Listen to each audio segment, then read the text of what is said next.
All right, we've got a green light, so let's get this thing rocking in 3, 2, 1. Here we go, qualification match 56, the last of our scheduled matches today. 36-47, 60-36 for red.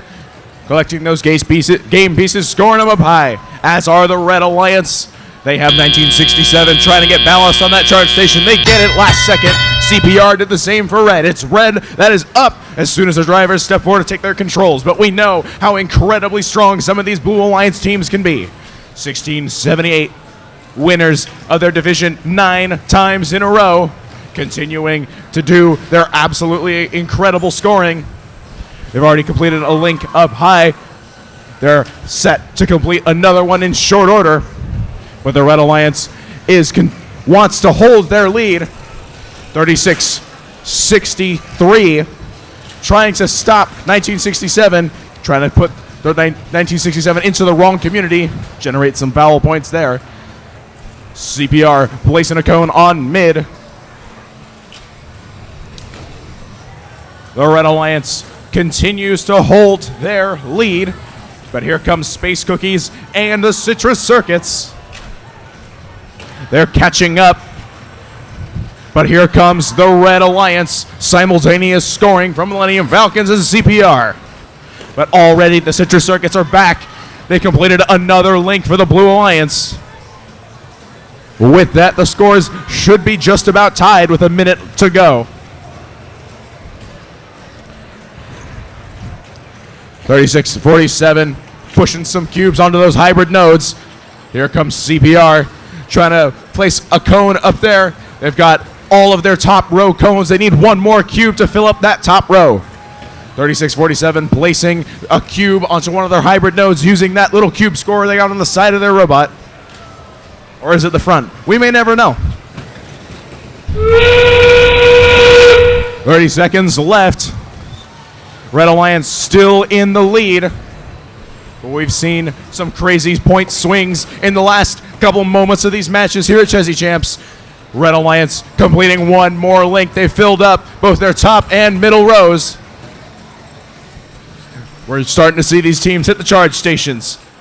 Citrus Circus, the Tangerine Tumbler, looking to do its signature move. All 3 Blue Alliance robots up, all 3 Red Alliance robots up as time expires.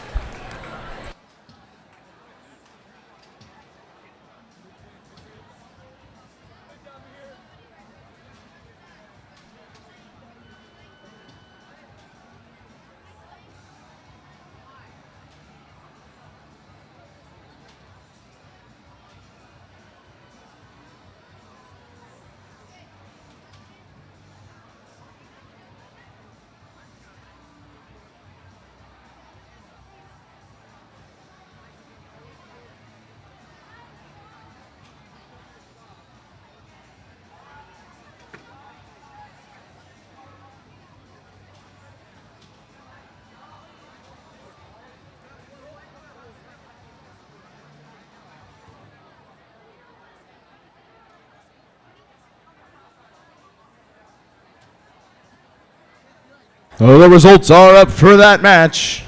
It's going to be your Red Alliance taking this 177-169. You know, 6 RP matches used to be called unicorn matches because they were pretty rare, but we've been seeing a lot of them here at Chezy Champs. RSN, break down that match for us.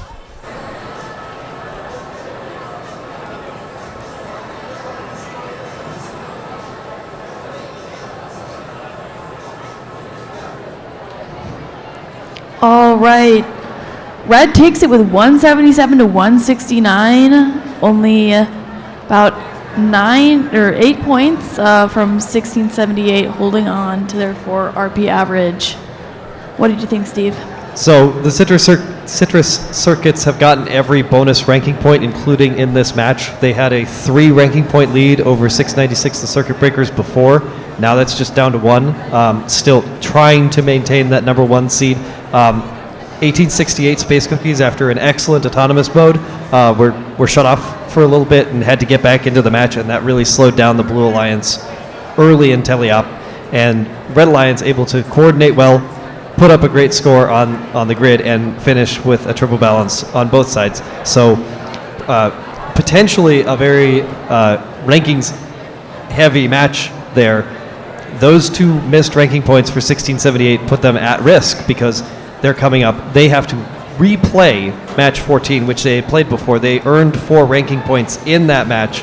They are with 6036, whom they just played in match 56. So those two together will earn the same ranking points for this next match, but before they had 4 ranking points. So they can either stay where they are, 34 and 31, or they can drop down 1, 2, 3, or 4 points. So this could drop them, but it cannot raise them very easily.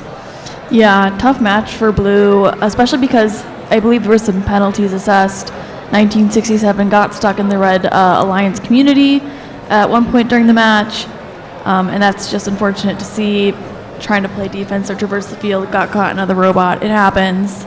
So because we have 2 robots that just played in match 56, playing in match 14, the next replay, they're getting a chance to get their robots right, reset, check their systems, get new batteries in, do all this sort of stuff, change bumpers. So they'll have as much time as they need to get ready for match 14, which we will play as soon as all 6 teams are ready, and then we will replay again match 19 after that. Match 14, as I said, features Citrus Circuits and Peninsula in it. They're both on the same side, but we've been looking at the top 10. So this is where we are with about 8 and in some cases 9 matches. So very few matches left to play tomorrow morning, but could still upset the rankings a little bit. Citrus Circuits at number 1, Circuit Breakers at number 2, Peninsula, Chezy Poofs, Code Orange, Jack in the Bot, Spectrum, Robo Jackets, Crusaders, and 5419 Berkelium. Yeah, we have 4 of our Einstein teams here in the top 10. Probably pretty much what we expected. Only, I believe, 2 of these teams having to play any more matches today. Only 1678 and 6036 in those replays. So we won't expect these replays to probably shift anything all too much. They might shift things down, Yeah. and that will matter for the few matches that are left tomorrow. But we don't see a lot of teams near the top 8 or near the bottom of the top 8 in these last 2 matches that can move up and move around and really solidify where they are in the Alliance Captain zone, the rankings that would put you in position to make your own alliance or to talk with teams before the alliance selection to make the best possible pairing. So teams have to be considering that as they go into tomorrow, what they have to do in their last couple of matches to get the ranking points that they need or to show how good a partner they can possibly be for the best possible alliance to get them through the double elimination playoff bracket tomorrow. Yeah, definitely looking a little far forward tomorrow. What do you think our first and second seeds are going to be looking to pick up in terms of their first pick?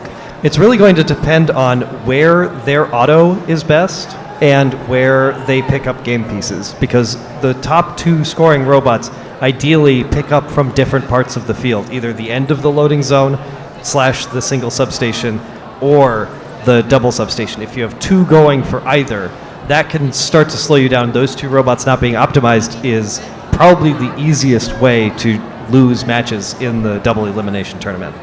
Yeah, it might be an off-season event, but scouting is still so important here. You can't just rely on the rankings to pick a good robot.